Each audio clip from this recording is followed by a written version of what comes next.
Okay, we're recording. Seeing that we're recording there, there's three young ladies in the room there tonight there, and Ruth and Kim there, just in case there somebody wants to know what's going on. In regards to, is it Dale on the?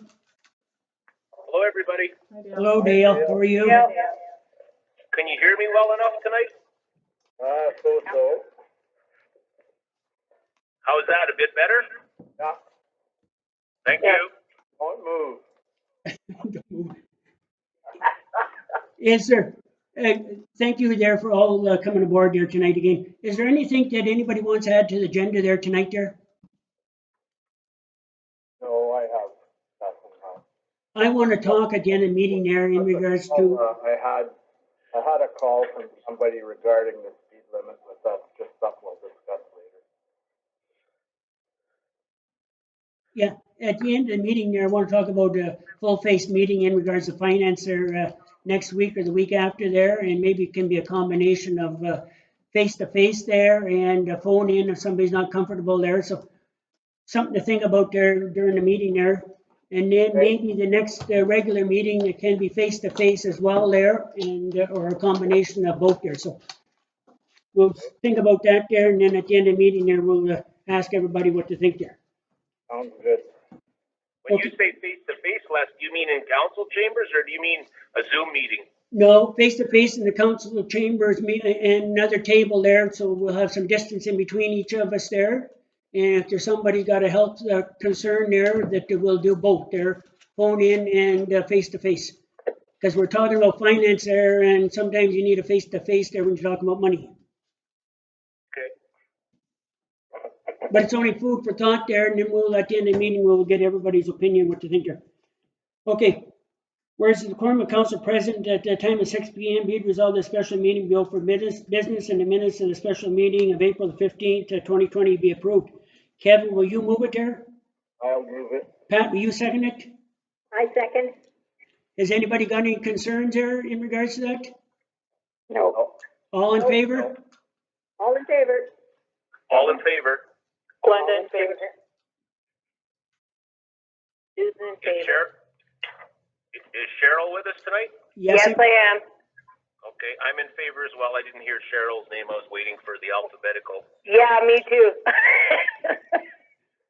Anyway, okay. See, it shows everybody remembers from what happened the last meeting. Okay, motion carried. And you got the names there? Okay. In regards to the consent agenda there, has anybody got any concerns in regards to the consent agenda there? That's about our, sorry. I don't have any concerns about the agenda. I just have some questions about the, that I wanted to talk about accounts payable. Yeah, we're talking about accounts payable now. Yeah. So That's what we're on now, Susan. Okay.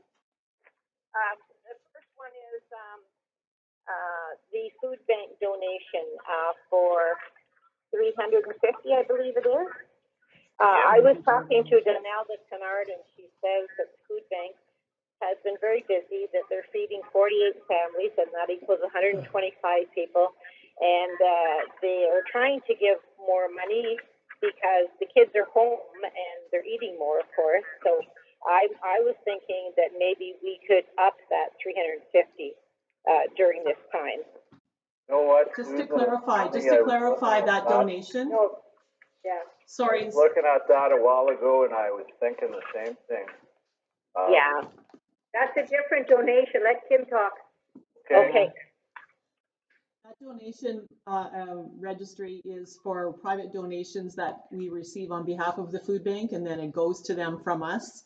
So that particular entry is not a council donation. Okay, I see. We're just their banker.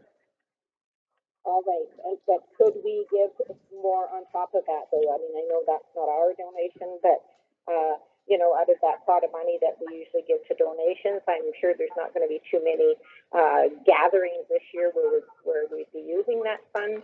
So to me, the food bank would be definitely a good candidate. In regards to the food bank, the federal government has given DSAB a pile of money there in regards to food banks there, and we've got a firm there that is dealing with that there, and every food bank is getting money there from the federal government through the DSAB. So all the food banks are being covered right now across the district. Okay, well, that's good. They're getting extra less? Yes, and they're getting food baskets as well weekly. Yeah, they got double the grocery vouchers last month. Yeah, so people are being taken care of. Anybody that needs help there is getting help through the social services there. She did mention that she was getting some from the DSAB, but she didn't really know how much they were getting. And she says everybody's been very, very generous, and she hopes to get even some fresh milk next month. You know, as there's an excess amount of milk that's being destroyed, so I guess we're going to be able to get some of that. Well, that sounds good. So, So you don't think, Les, that we should give anything on top of that at this time? Not at this time there, because we're covering the food banks right to December the 31st of this year. DSAB is, Yes. right? The DSAB. Yes. DSAB is? Yeah, they started last month. Okay, but I think that we should go keep in touch with her, because as this thing rolls out, there may be times where they need more. So I think I'll keep in touch with her. Janelda's in contact with our office quite regularly as well. Oh, that's good. That's good. I'm just wondering if anybody knows when the next food bank day actually is. No, I don't have an actual date. But we know Right, Janelda's phone number. Well, I know that Barney's Bargain Barn on the island, Right? they've been donating quite a bit, and I think there's some of our neighboring communities that have been going over for loads of that stuff. And when you mentioned milk, that's what made me think of Barney's. Apparently, they've got dairy products in the last few weeks. So I just thought if I knew what date the food bank was running, it'd just be helpful. If any, I know a few ratepayers have asked if they could go and pick stuff up and bring it for the food bank, but I'm unaware of the date. So. I can get you that schedule tomorrow. Thank you, Kim. Yeah. Any Okay. other? I just had one other question about the accounts payable. It was just an excellent, with Public Sector Digest for $3,472. We all read the same stuff tonight. Looking at it too, yeah. Magazine. Yeah. What number is that, Susan? 170. 171. It's a magazine we get. No, this is Ruth speaking. Hi, everyone. That's Public Sector Digest. They do our asset management software and stuff citywide. So I believe that was the license renewal in. Yeah, so that's our annual license renewal for them. Okay. Yeah. All right. That's all my questions. I have a question. Go ahead there. It's the Vendors Rush Truck Centers, Vulcan Bridge Road, Sudbury, item number 41, and it's near the back. I think it's the second last page. Yes. I'm just wondering if this $1,017.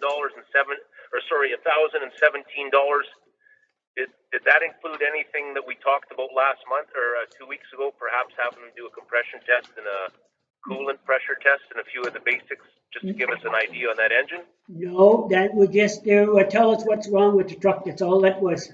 We haven't did anything with that truck there since that. Okay.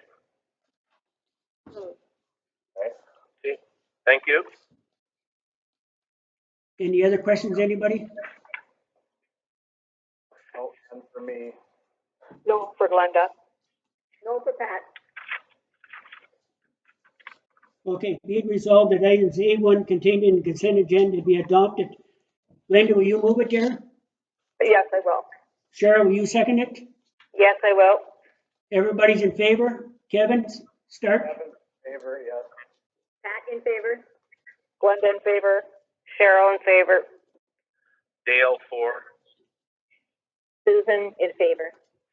Motion carried.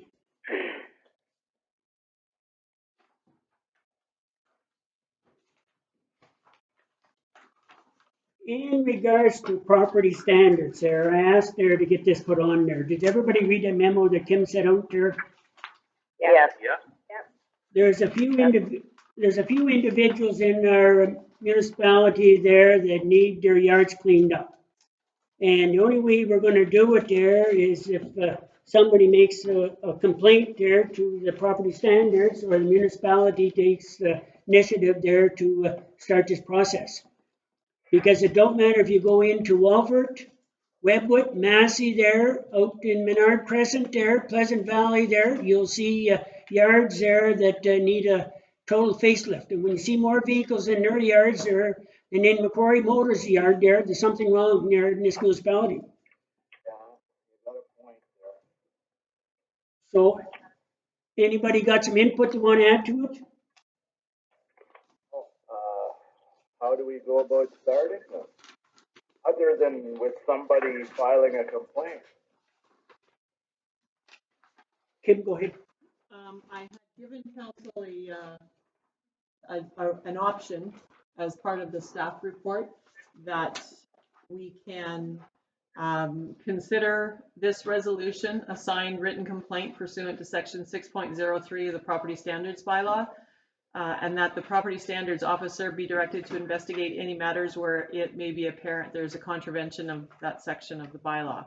So it would be based on his viewing or council's previous concerns that are being expressed. Glenda speaking, I have a concern with that. We only have our property standards person in, and he's basically focusing on building right now. So I did make are that things going comment. to be done in a timely manner, or? Yeah, I did make that comment in my report that he's here 3 days a week and he was hired primarily for building. He does at the current time do our property standards that is required, and he just notes it separately on his timesheet. It doesn't equate to any further additional time here. Okay, I wanted to say that as far as I know, building permits aren't available right now. Oh, I thought all construction was on hold. There is consideration for building permits for residential use and any other building permits that were issued April 4th or previous to. All of those permits can continue and need inspection, so our inspector has to provide them.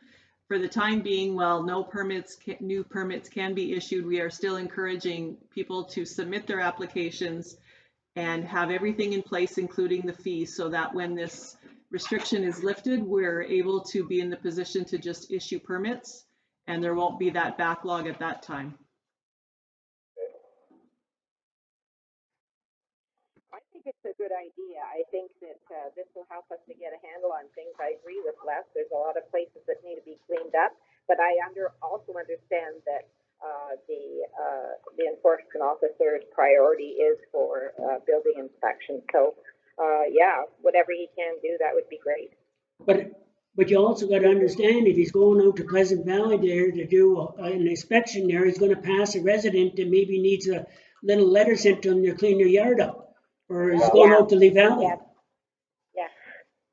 okay, Glenda speaking. So, if we agree on this, then the issue would be making sure that the building inspector is aware that he's able to do that when he does see something and kind of initiate that procedure, right? Yes, because there, we all remember what happened last year. We all got phone calls there for 2 or 3 months in a row there of an individual there, and it's going to happen again this year. I've already received 2 phone calls again on regards to this, what you're talking about. Well, and I mean, it's better there, but far from decent, let's say. So basically, we're gonna send our building inspector out to roam around and look for places that are in contravention of our property standards, like that. No, hold on.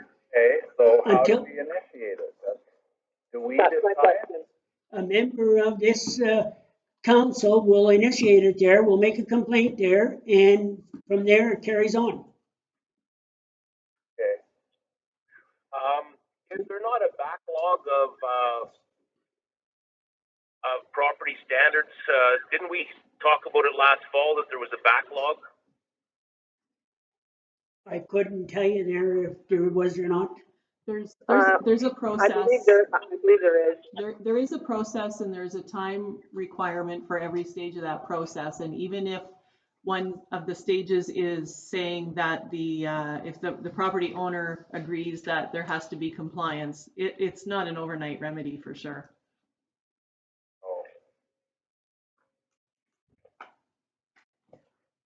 Any other concerns or questions?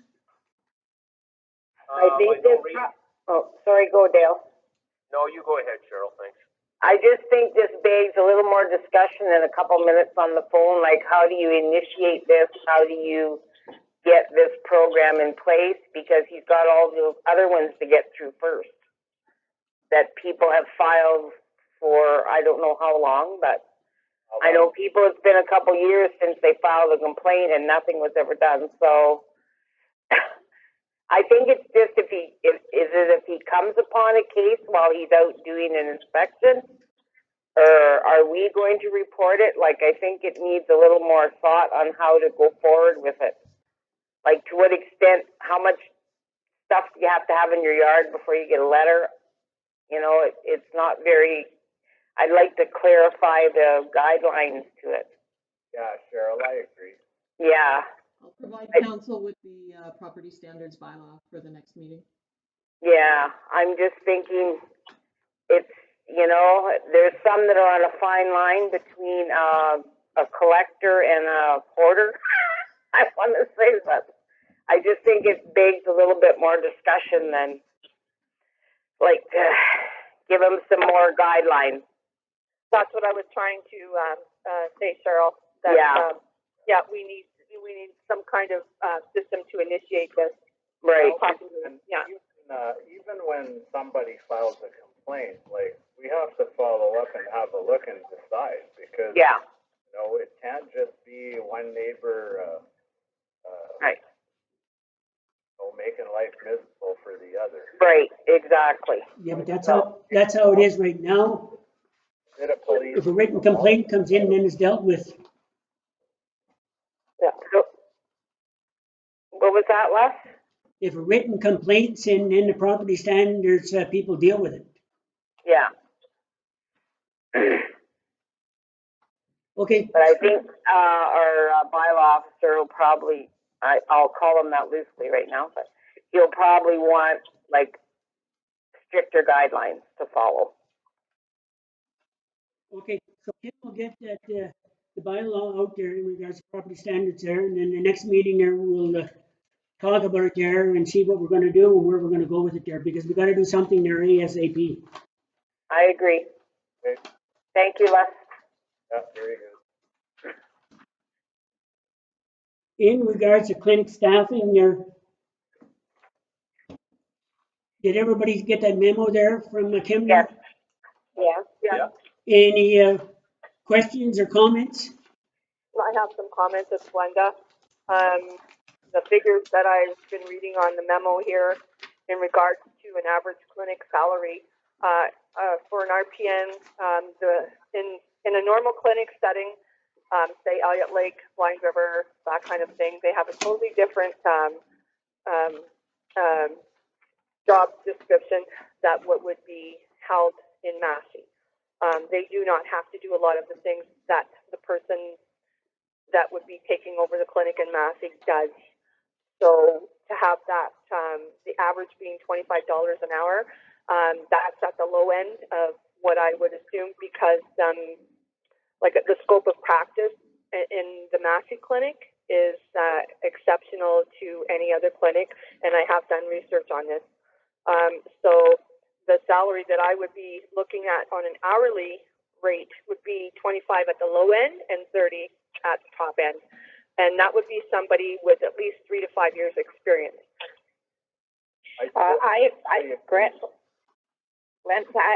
Glenda, I agree with you. That's pretty much the numbers that I came up with. Little experience start at $25 an hour. Yes. And 5 to 9 years, maybe 26, $27 an hour, and 28 to 30 for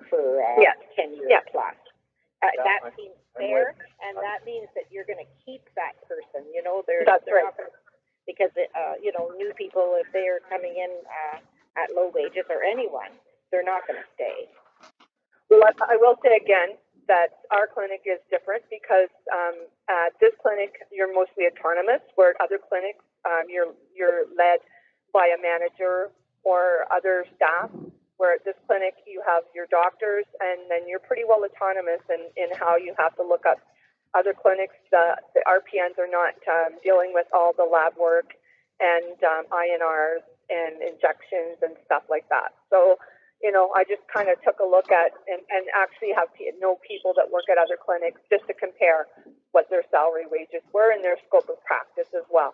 So that to me is important. You want to have somebody that's going to have a longevity here, and you want to keep them. So that's the important part. Thanks I for agree. the research, Glenda.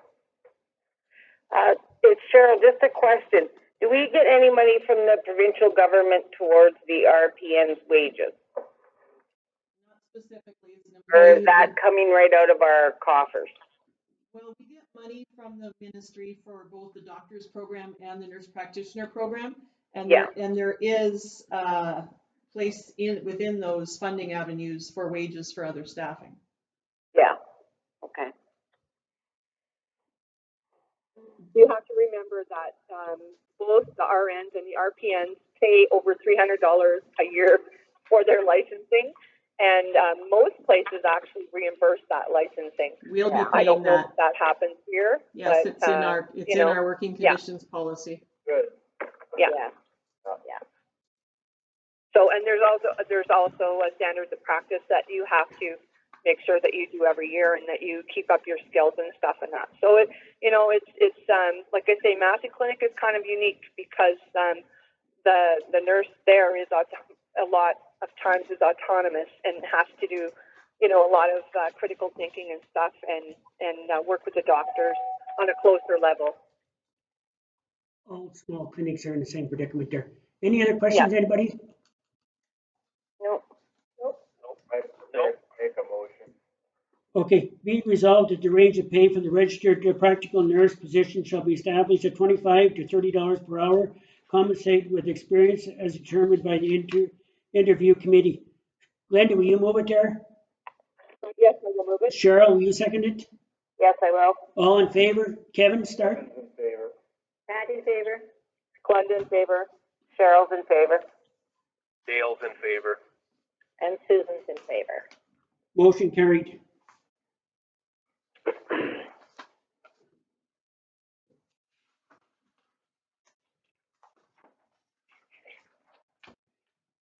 Landfilling monitor and operations program.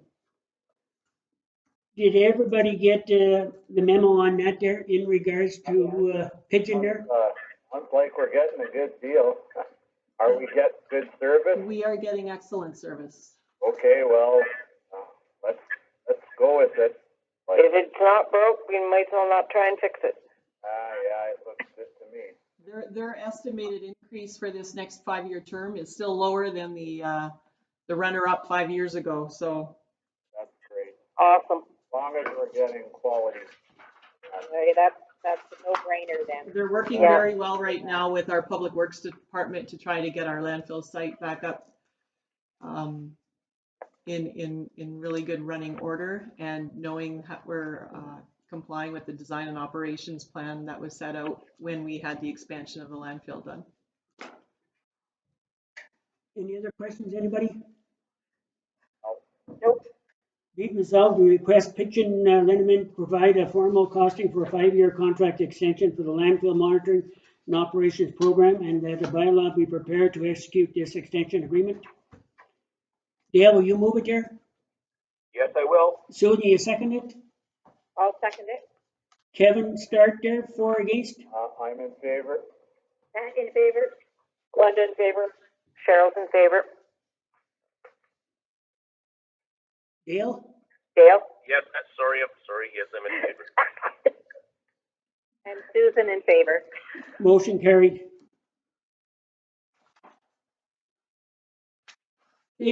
Sorry, staying with Pinchin, they had provided us with our 2019 groundwater sampling report for the May Township septic disposal site. And the report included a couple recommendations. The first one is the decommissioning of a couple of the monitoring wells. These wells have been dry since they were installed, so we know that that the area is in good working condition in those areas. In speaking with Pinchin for clarification, the ministry requires any inactive monitoring wells to be decommissioned. Is this reduces? okay. So that's what we have to do, is just decommission them for that. It's also being recommended that a monitoring well elevation survey be conducted, and they can do both of these projects simultaneously. The elevation survey would provide accurate elevation data to ensure groundwater flow gradients to be confirmed when, you know, the groundwater flow direction has to be determined, and identifying the property boundaries will help identify if adequate attenuation zone is available. So both of these projects, I've set them out separately, but together this would be a $6,500 fee to have both of these projects done. And we're looking for confirmation or approval from council to have that completed. And this follows the rule of the government, is that correct? Yes, the MOE says that any inactive monitoring wells be decommissioned. Any other questions? No. Be it resolved that Pinchin Limited be authorized to proceed with the monitoring wells decommissioning and monitoring well evaluation survey at the May Township septic disposal site at an estimated cost of $6,500. I'll motion it, Glenda. Pat, will you second it? Pat second, Kevin? I'm in favor. Pat in favor, Glenda in favor. Cheryl in favor. Dale in favor. Susan in favor. Motion carried.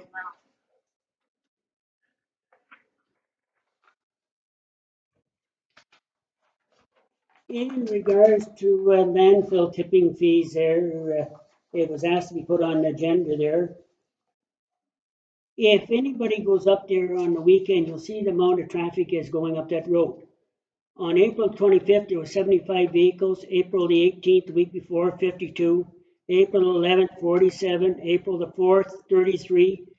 And the numbers are up and up like that there. And you start figuring out there's roughly $20 a person, whatever you take up there in garbage. Some want to have a free flow there, and there's quite a few people that are totally against the free flow at this time. And if you drive by Espinola's dump, there's a sign at the bottom of the ski hill, no residential people allowed in that dump. You go up to that dump there, I was up there yesterday because I went out in Pleasant Valley, and there's a sign at the gate, nobody allowed in that dump. We are one of the only dumps there, or I imagine on the North Shore, staying open there, and we're taking all the precautions there. So if you open it up, free flow there, you'll have vehicles there to no end on that road there, and you're taking all that garbage and filling up that dump. And right now, the dump is costing us there, we're going in the hole $87,000 in 2019. We're budgeting $107,000 this year in regards to that dump. So what is the feeling of council? Are you in favor of having a free flow, or you want to keep it the way it is, or do you want to close it up? It's Susan here, Les. I don't think we should close the dump, but I mean, you can perfectly well ask them if they're a resident of the township. We shouldn't be taking anybody other than people that live in the township. I'll just speak to Correct? that. Yes, I'll speak to that. Our C of A says we can't allow other waste to enter into our landfill site except for the residents of the township. We have experienced a couple different instances this week where people have asked us from out of our area if they can use it. We've said, no, it's for our residents. And they said, well, my brother lives there. I'll see if he'll go for me. That's the kind of issues we're having to deal with. So, And I mean, how do we police this? We're gonna have to ask people for their driver's license. and that's what he's been doing. Yes. Yeah, we had to out west, we had to show our ID that we lived in the township in order to get in the dump. If it's someone else's garbage, though, we don't have any control over that. I'm not in favor of leaving it wide open. No, me either. Because it's gonna turn into a show there, and people are still supposed to keep physical distancing. That's gonna turn into a mess for the attendants there, and I have contact with the attendant after the weekends. I spoke with him again yesterday. I asked him if he felt that the process was going okay for him.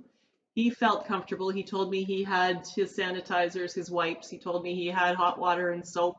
He, tries to maintain distance, and he's at the same time trying to guide residents to the appropriate location in the landfill site. So at this point, that's all we can do. Yeah, I don't feel comfortable opening it up personally. I feel that he's doing what is to be sufficient, and I don't agree on opening it up at all. As far as I'm concerned, our residents of our township are the ones that should be using it, and no one else. Yeah, that's we have to do that. Yeah. We just have to be mindful of that. I got a lot of feedback regarding us ceasing the spring cleanup week, and a lot of our ratepayers seemed to think it was about money. And what I stressed was, I believe council made that decision so that we're actually discouraging social gathering, because on those cleanup days, there's traffic down the toll road for a quarter mile, and there's people standing at the gate waiting to get in, and it's quite a long process considering how much garbage comes in. So I'm just hoping that by saying that in this meeting, that people can understand it's not about us trying to cheap out, and maybe we can do something in the fall as far as cleanup goes to make up. But if we tried to reimburse anybody right now, it's a big mess. And if we said, okay, well, we won't have any fees right now, it's not fair to the people that have already hauled. So I'm hoping we just leave it status quo till fall. I suggest, Dale, that the next time somebody challenges you about that, you tell them there's no other dumps open. So, I mean, what I did was, because, is everybody still there? Yeah. Sorry about that. What I did say was, council didn't discuss it very much last meeting, because we were all on the same page, knowing how much of a big event it is to have a free cleanup day with all the traffic. And I said it was about the safety of our community, I believe, by us not encouraging any big social gatherings. So people understood it in that respect, but I guess there was a pile of guff on Facebook and whatnot. So Well, this is Glenda. I agree. The thing was that when we did discuss this, we didn't give really a reason why. I know that there's a lot of other dumps that are closed. I also note that once people have a cleanup week, we turn around and have yard sales, which initiates social gatherings and stuff like that. And I've even seen posts where people want to have social distancing yard sales, which is absolutely crazy at this point in time. So I'm just telling people to be patient and, put your stuff aside, and at another point in time when it's safer, then we'll deal with it. But had nothing to do with money. We did say we would revisit in the fall. Yes. When it was hopefully, so you just pile it in earlier in your yard like I'm doing till that time comes. Or you pay to take it now. If there's that many cars going now and they have to pay to go in the dump, imagine if we had a free cleanup. It would be been there, done that. Insane. I think we hear more about it only because people have more time at home to clean. Yeah, exactly. Okay. Whereas before they didn't have that issue. Okay, so does everybody want to leave it the way it is there for the time being? Yes. Yes. Absolutely. So this is Pat, and the only reason I asked to have this on the agenda was so that we could discuss it and have our due diligence, so that people realize our decisions and why we make them. I agree. Yeah. Very good. Yeah, none of us have a problem with that there. But what I have a problem there, when you go to the dump that's open up at the graveyard there for brushing, you see 5-gallon pails of oil cans there and 5-liter oil cans and plastic containers there. It's upsetting there that we have that dump open and people are abusing the system. That is my concern. Have we locked that gate now? No, the gate is open on the weekends there for people to use there, but there's a few individuals who like to push the system as far as they can. Yeah. Which ruins it for everybody. There's only a few. I totally agree. Only takes one to spoil it. That's right, exactly. Okay, so we're gonna leave it alone for the time being there. Yes. Yes. In regards to, that's all it's on the agenda there, unless Kim got something else. In regards to a finance meeting there, I'd like to have a finance meeting as soon as possible.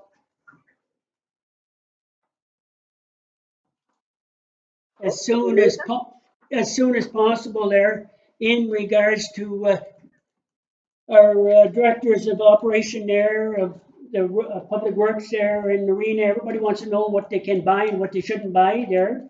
And it could be a combination of a phone in if somebody's not comfortable and a full-face meeting there. So what is your thoughts? Personally, One at a time here. Go ahead. I was thinking of, you know, how we have the chairs all set up in the council chambers, to remove that and set up a double table kind of thing, and that way we can distance ourselves, you know.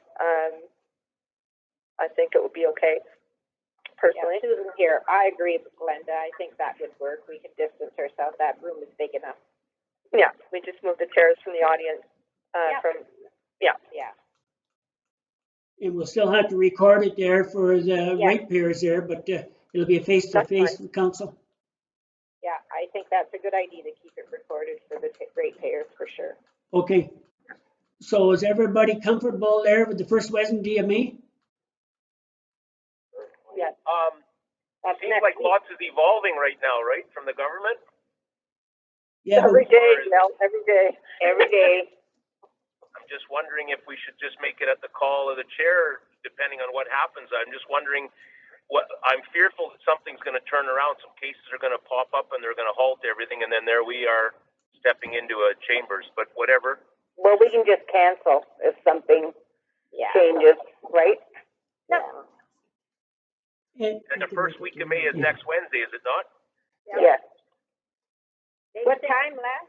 well, I'd like to have it as not at 6 o'clock there in the morning or the afternoon, if there's any chance. It's fine, morning or afternoon is fine for me. I got a pretty busy week at work. I'm not gonna be able to do a daytime thing. Maybe at the end of the week, but I don't think so. My week's pretty swamped, so. Do you mind if we go ahead with the meeting without you there? Go ahead. There'd be no decision made there in regards to your taxes there, how much are going up there. Oh my God. What's best for Kim and the office staff? Pardon me? What's best for you and the office staff, morning or afternoon for us? Morning. Probably. Morning? Yeah, if we could do it in the morning, that would be great. Yeah, it's Glenda. I don't have issues with any time during the day. Okay, Pat, what do you think? Anytime, Les. Okay, Glenda, Anytime. Cheryl, Anytime. Dale? I was thinking not before 10 a.m. if possible, but whatever. 10's Susan? good for me. Okay. Kim, what I time mean, you want? let me know in the off chance that I can get away for the day. I'll try to attend, but. Okay, let's plan it for 11 o'clock then. Oh, okay. If anybody wants to go for a walk there before they come there, they've got time to do it. Thank you. Well, no, there's Straight there and straight there's lots home. of us that like to go for a walk in the morning there to, I do, to help keep my sanity, it's Susan here. Exactly. You can still go out and stay distant. okay, That's right. yeah. And if anybody doesn't feel comfortable there, it'll be still, you better phone in there and you'll be still involved in the process there in case something happens there. Anybody got anything else to want to bring up there tonight? So the actual date is what, next Wednesday? Yes, May 6th, yeah. What is the date again? May? May at 11 o'clock. At 11 o'clock? Yes. Yes. Okay. Wednesday, May 6th at 11 a.m. Yes. Correct. Sounds good. Nobody got anything else? Yes, I do. I've had a myriad of calls and complaints regarding noises noise issues in town again. So I really think that we need to revisit, and it's not just one person. It's a few people in around the same area. So I think that we really need to start looking at the noise bylaw and how we can fit it to. I know we're townships, so we have 3 different communities. The complaints are coming from one community. So I'm just wondering if we need to look at something that we can do in regard to our bylaw for noises, what's acceptable and what's not acceptable. We really have to look at this. Where all the communities are all on the highways as well. So, you know, it involves a lot more than just somebody's music. It also involves like engine brakes, all kinds of stuff. So, yeah, we need to look at that. I received a complaint from somebody, probably same neighborhood, saying that they had been accused of having more than 5 people over, and they said there was 4 of them sitting in their garage. Music was on with the door closed. They said they weren't interrupting anybody, but they were upset that they were being accused of having a social gathering. So I'm just thinking there's some misinformation out there. I could be wrong, but Dale, this wasn't in regards to any social gathering issues. It's in regards to loud music, daytime, nighttime. Like there's no parameters. It could be 3 in the morning, or it could be 6 in the morning. Could be, gone are the days of our shift workers where we're kind of hyper aware of, people working shifts and stuff like that. We have to be mindful. People are kind of sensitive now, especially with having to be quarantined kind of thing in their own houses and stuff. So, it's something that we have to look at, especially with people not being able to travel and stuff like that. And, we all have to live in our communities. So it's something that we need to look at anyway and see what we have. Can I suggest, or can I ask council if it's okay if I pursue this with the OPP to find out what the benefit of a municipal noise bylaw would be for their purposes, since we don't have any enforcement That would be throughout the wonderful. municipality. That, sure. Well, the thing is, Great idea. again, it's going to be bylaw enforcement, and how do we do it? So yes, absolutely. Yeah. Because right now there's no link, or there's no communication. Because we have no bylaw, then they can't enforce anything. The OPP can't enforce anything. So we're caught between a rock and a hard place. So we need to either enhance what we have so that we can cooperate with the police to deal with these noise issues, in some form. Yes, but the police there do investigate there and do shut people down I know there. they do. I know Yes. they do. But it's still ongoing. So, yeah. So this is Pat. Several years ago, we tried to put a bylaw, noise bylaw together. Kim was there at that time, and I was there too. Yeah, and we just couldn't agree on, well, how much noise is how much noise, and how do we regulate and figure out, what decibels do we set it at? And it was just like, it was a horrible situation, and it just kept on getting crazy questions all the time, the longer we had our meeting. And as far as the Jake breaks go, I don't think we have any control over the Jake breaks on the highway, because we do not own the highway. That's But right. they go through our community though. But the police, when I've asked them about that, they consider it a safety issue. I've also looked into this issue, and there are places that do have Jake break signs, and there's also places that do have neighborhood signs that are, in noise reduction, keep it down kind of thing. So there are things out there. We just haven't had the chance or the opportunity to look at other communities and see what they're doing. And I think that's what I'm looking at what other smaller communities that have more than one town involved and noise issues, what they're doing and what they're dealing with. It's just a matter of research and finding things out, and and trying to get this rolling, because I wouldn't even worry about the amount of decibels. That's not my concern. It's the amount of harm that you're causing, noise, ear damage, whatever, everybody's different. So it's not amount of decibels, it's amount of the noise interference for communities. Okay, Susan here. I agree, Glenda. I think that researching what other towns have, you know, if they have a noise bylaw would be a good place to start. So it'll give us some guidelines of what we want to do. Exactly, yeah. We don't have to create it. There's models out there. No, We don't have to create it. Yeah, we have several That's right. samples from the last couple times that councils have reviewed this item. Yeah, we have done this for years. Yeah, I remember doing this, but it's just a different time. It's a different time now, and you know, like people are not being able to go out like they used to and stuff like that. So it's just it's a matter of figuring it all out. But I do really want to revisit it and see where we can go with it, and even to get some communication going with the OPP and stuff, and seeing where they sit with it, so that we can work together. You know, we can't solve everything, but at least we can help people understand what we're allowed to do and what we're not allowed to do. This is Pat. From what I understood, though, if we put a bylaw in place, the OPP are not responsible for enforcing our bylaws.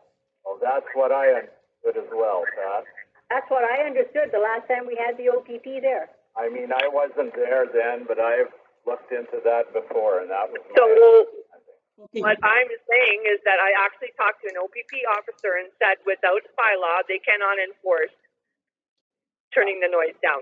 So that's where I'm asking. We need to find out this information from them, exactly what's going on. Yeah, let's find out. Let's Yeah. find out what we can do, and then we'll go from Yeah. there. Yeah. In your court, Kim, I don't want to get into a can of worms where we're trying to flex our muscle and we're not really Oh, absolutely not. fit to do anything. Okay. I believe that's what it's going to look like. Okay, we'll let Kim there do a little homework there and find out there what other municipalities are doing there, and then we'll bring it back there. Thank you. Anybody got anything else there? Kevin, you had the speed limit stuff? Yeah, I had one complaint about the change in speed limit on Lee Valley Road. It's an older gentleman from Cutler Lake, and he couldn't believe what we were doing, and I said, you know what? That it's all curved and twisty roads from Cutler Lake to Pleasant Valley. I said, there's no speed limit drop anywhere else. And he kind of said, oh, well. And I encouraged him to come out and express himself. And, he said, I'll have to get a petition going. I said, well, that's fine. I said, it's the intention of the township to slow everybody down on our rural roads. And I said, people drive 20, 40 kilometers over the limit. And I said, it's hard on our roads and it's hard on our taxpayers. And he was pleasant. That was the end of that. So hopefully that is the end of that. Yeah, I had the phone call from the same gentleman.